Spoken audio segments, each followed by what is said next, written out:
আপু আমার একটা কোশ্চেন ছিল। হুম হুম। আপু আমার হচ্ছে 24 তারিখ এক্সাম, তো আমার হচ্ছে লিসেনিং এ 30টার বেশি হচ্ছে না। আর আচ্ছা, ওই যে এমসিকিউ পার্টে হচ্ছে ভুল হচ্ছে, মানে এমসিকিউ গুলা হুম। কোনোভাবেই হচ্ছে আমি একদম কারেক্ট করতে পারতেছি না। আপনার এই মাল্টিপল চয়েস এটা কারেক্ট না হওয়ার অনেক বড় একটা রিজন হচ্ছে আপনাদের, তার মানে আপনার রিডিং পড়াটা স্লো। আপনি সত্যি করে বলতে এই কাহিনী আপনার হচ্ছে না যে আপনি মনে করেন পাঁচটা আপনার রিডিং মানে পাঁচটা মাল্টিপল চয়েস আছে, হ্যাঁ, এর মধ্যে আপনাকে যখন এই 30 সেকেন্ড টাইম দেওয়া হচ্ছে কোয়েশ্চেন পড়ার, ওই মোমেন্টে আপনার যে যেটুকু ইমপ্রুভ মানে যেটুকু আপনি করতে পারছেন সেটা হচ্ছে আহ মানে পড়ে হয়তোবা প্রথম দুইটা কোয়েশ্চেন আপনি ভালো করে পড়তে পারছেন, আর বাকি কোয়েশ্চেনগুলো হয়তোবা আপনি চোখ বুলাইছেন কিন্তু আপনার ভালো করে পড়ে বোঝা হয় নাই। হ্যাঁ কাহিনী আপু। কি এটা হচ্ছে? হ্যাঁ, হ্যাঁ। তো এইটা এইটা অনেক বড় একটা রিজন। তার মানে সবসময় একটা জিনিস মনে রাখবেন, এমসিকিউ এর ক্ষেত্রে দুর্বলতা বা এই যে আপনাদের লিসেনিং এর এমসিকিউ এর যে কারেক্ট অ্যান্সার যে কারেক্ট হচ্ছে না, এটার কিন্তু মেইন ব্যাপারটা এরকমটা না যে আমি লিসেনিং এ আমি শুনে বুঝতেছি না, সে অনেক কনফিউশন লাগতেছে। লিসেনিং এর যে প্রবলেম সেটা না, অনেক বড় একটা প্রবলেম আসলে আপনি রিডিং পড়াই শেষ করে রিডিং পড়াতে গন্ডগোল হয়ে গেছেন।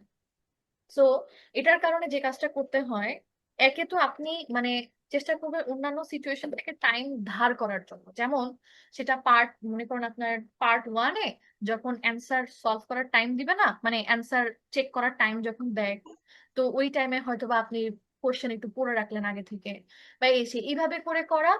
আদারওয়াইজ এখন এই জিনিসটা অনেক যারা কম্পিউটার বেস দিবেন, এই জিনিসটা এই অপশনটা এখন অনেকখানি চলে গেছে। কারণ কি জানেন? কারণ হচ্ছে এখন তো যে টাইপ করা লাগে না দ্রুত, তো অনেক সময় দেখা যায় টাইপও এরর মানে টাইপিং এর এরর হয়ে যায়। তো যে লাস্টে যে 30 সেকেন্ড টাইমটা দেয় ওই টাইমটাতে আসলে এগুলা ঠিক করতে করতে চলে যায়। তো ওরকম আর ওইরকম অ্যাডভান্টেজটা টাইমের অ্যাডভান্টেজ ওভাবে আর কাজে লাগানো যায় না। এটা একটা সমস্যা। এবং আর যেহেতু যেমন আগে যেটা হয়তো পেপার বেসড আপনাকে 10 মিনিট টাইম দিত অ্যান্সার গুলাকে ট্রান্সফার করার জন্য, কম্পিউটার বেসডে ওরকম কোনো কাহিনী নাই। কম্পিউটার বেসডে আপনাকে লাস্টে জাস্ট 2 মিনিট টাইম দিব ওভারঅল একটু দেখার জন্য। তো এই কারণে অ্যান্সার তো মানে ওর টাইমের ব্যাপারটা লিসেনিং একটা ইস্যু হয়ে গেছে এখন। তো এই ইস্যুসটা অনেকখানি এখন নাই হয়ে গেছে, আগে যেরকম অ্যাডভান্টেজ নেওয়া যেত এটা নেওয়া যায় না। তাহলে আপনাদের সেকেন্ড যে অপশনটা থাকে সেটা হচ্ছে অ্যান্সারটা বাংলায় পড়া। এই আপনার প্রশ্ন, হ্যাঁ, এটা হচ্ছে আপনার মাল্টিপল চয়েস, হ্যাঁ। ওকে? তো মাল্টিপল চয়েসে আপনাদের এখানে টাইমটা কোন জায়গায় যাচ্ছে দেখেন, আপনারা পড়েন কেমনে, আপনাদের পড়ার স্টাইলটা একটু দেখেন। আপনারা সবাই এমনি করে পড়তেছেন যে counselling service may contact tutors if they are too slow in marking assignment. আচ্ছা আচ্ছা, কি পড়লাম এটা আরেকবার বুঝে নেই তো। আপনারা আবার ব্যাকওয়ার্ড যান, আবার ব্যাকওয়ার্ড গিয়ে আবার ভালো করে পড়ে বাংলাটা বোঝার ট্রাই করেন না।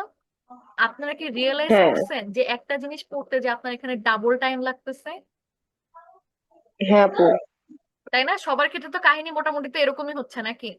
এখানে আমার ক্ষেত্রে নর্মালি এরকমই হচ্ছে। নর্মালি আমি অনেক কম স্টুডেন্ট পাই, আমি খুবই কম স্টুডেন্ট পাই যারা এটাকে একবারে পড়ে একবারে বুঝে। তো যারা এই কাজটা করতে পারে তারা হচ্ছে চটপট এইসব মাল্টিপল চয়েসে আগায় থাকে, যারা পারে না তারা সাফার করে। এখন আপনাদেরকে যে কাজটা করতে হবে সেটা হচ্ছে প্র্যাকটিসটা এইভাবে করবেন। আমি আপনাদের একটা প্র্যাকটিস করার পদ্ধতি দেখাই দিচ্ছি, but I am not sure যে আপনারা এটাকে কাজে লাগাতে পারবেন কিনা, বিকজ এটা অনেক স্টুডেন্টরা আসলে এটা কোনো একটা অজানা কারণে পারে না। বাট আমি দেখাই দিচ্ছি এটার সিস্টেমটা। সিস্টেমটা হচ্ছে কি, আপনি যখন প্রথমে পড়বেন, এটা বাসায় আপাতত যখন প্র্যাকটিস করবেন তখন জোরে জোরে এমনি করে প্র্যাকটিস করবেন। আপনি মুখে মুখে বাংলাটা বলবেন আর মনে মনে ইংলিশটা পড়বেন, এট আ টাইম, এট আ টাইম। ঠিক আছে? তখন আপনি এভাবে করে পড়বেন। কাউন্সিলিং সার্ভিস মানে আক্ষরিক বাংলার দরকার নেই, এমনি কাউন্সিলিং সার্ভিস কন্টাক্ট করতে পারে টিউটরদেরকে যদি তারা অনেক স্লো হয় মার্কিং অ্যাসাইনমেন্টে, তারা দেয় স্টুডেন্টদেরকে অনেক কাজ, তারা না জানায় স্টুডেন্টদেরকে তাদের প্রোগ্রেসের ব্যাপারে।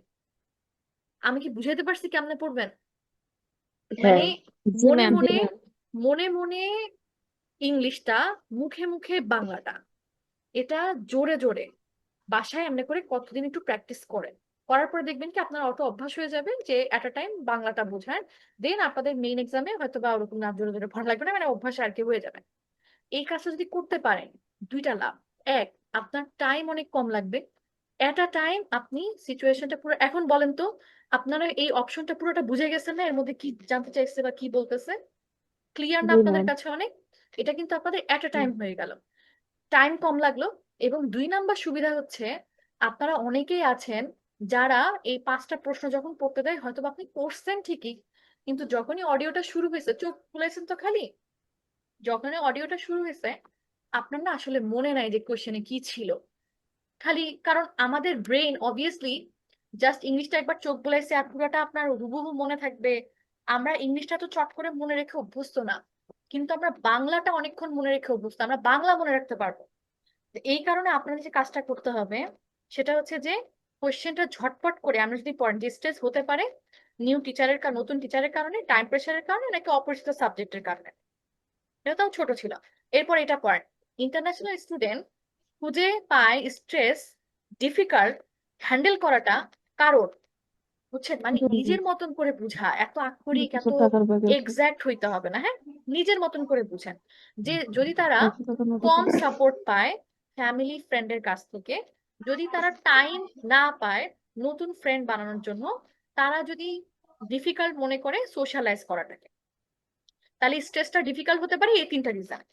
তো এখন বলেন, আপনাদের এই বাংলাটা একটু দীর্ঘ সময় মনে থাকবে না চটচট করে পড়ে? বাংলাটা মনে রাখাটা ইজি, একদম হুবহু ইংলিশের চাইতে।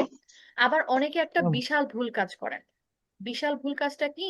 আপনারা অনেকেই স্যাম্পল অ্যান্সারটা মানে sorry কিওয়ার্ডটা Dagan multiple চয়েসে। Trust me, আপনি যখনই কিওয়ার্ডটা দাগাবেন তখন আপনি আপনার ধরা খাওয়ার রাস্তাটা না খুলে রাখছেন। কারণ ওরা না কিছু কিছু কিওয়ার্ড হুবহু পুরা ইচ্ছা করেই বলে আপনার মনোযোগটা ওইদিকে সরায় নিয়ে যাওয়ার জন্য। পরে বেশিরভাগ ওইটা দেয় না, ক্ষেত্রেই, অন্যটা হ্যাঁ অ্যান্সার হয়। হ্যাঁ, বেশিরভাগ ক্ষেত্রেই আপনারা যেখানে দেখবেন যে আপনার কিওয়ার্ড হুবহু মিলে গেছে, বেশিরভাগ ক্ষেত্রে দেখবেন ওটা অ্যান্সার না, অন্যটা অ্যান্সার, অন্যটা যেটা ওরা প্যারাফ্রেজিং করে অন্য ওয়ার্ড দিয়ে বলছে। ঠিক আছে? তো এই কারণে ম্যাম আসলে, আসতেছে একটা মিনিট, এই কারণে আসলে অ্যাট লিস্ট মাল্টিপল চয়েসে আপনাদের যে টেকনিক বলে না যে কিওয়ার্ড দাগাবেন, কিওয়ার্ড দাগাইলেও ট্রাস্ট মি এই জিনিসটা কাজে আসে না। তো এই টাইমে আপনাদেরকে জেনুইনলি যে জিনিসটা হেল্প করবে সেটা হচ্ছে বাংলা মিনিং। ঠিক আছে? তো কিওয়ার্ড দাগানোর চাইতেও, বা এই যে আপনারা ওয়ার্ড মনে রাখেন না, ওয়ার্ড মনে রাখার ট্রাই করেন যে হ্যাঁ মার্কিং অ্যাসাইনমেন্ট মনে রাখবো, এই ওয়ার্ড মনে রাখলে কোনো লাভ নাই, আপনার বাংলা অর্থ মনে রাখতে হবে। ওকে? তো বাংলা অর্থ পুরোটা মনে রাখলে দেখবেন যে আপনার আন্ডারস্ট্যান্ডিং লেভেল অনেক বাড়বে, আপনার হচ্ছে যে ওদের ওদের কথার বাংলা অর্থটা ধরে আপনি এটার সাথে রিলেট করতে পারবেন, অ্যান্সারটা ধরাটা দেখবেন একদম অনেক অনেক ক্রিস্টাল ক্লিয়ার আপনার ভিশনটা থাকবে। ঠিক আছে? সো এই ওয়েতে আপনারা মাল্টিপল চয়েস প্র্যাকটিস করতে পারেন। আরেকটা কাজ করবেন, সেটা হচ্ছে আমি যেভাবে প্র্যাকটিস করার পদ্ধতি দেখাই দিলাম, এইভাবে করে টানা 15-20টা মাল্টিপল চয়েস, খালি মাল্টিপল চয়েসই প্র্যাকটিস করবেন। জানেন, এটা ইমপ্রুভ করার সবচেয়ে বেস্ট তরিকা হচ্ছে যে আপনারা যেখানেই দেখবেন যে আমার এই ধরনের কোয়েশ্চেন প্যাটার্নে অনেক ইস্যুস, আপনারা ওইটাকে টার্গেট করবেন। ওটাকে টার্গেট করে খালি ওইটাই আপনি 3-4 দিন খালি ওটা নিয়েই পড়ে থাকেন, ওটাই প্র্যাকটিস করবেন, দেখবেন যে ওইটার যে কোয়েশ্চেন প্যাটার্নের প্যাচ আন্ডারস্ট্যান্ডিং লেভেল আপনাদের অনেক বাড়বে। এটা প্র্যাকটিস করার আরেকটা তরিকা।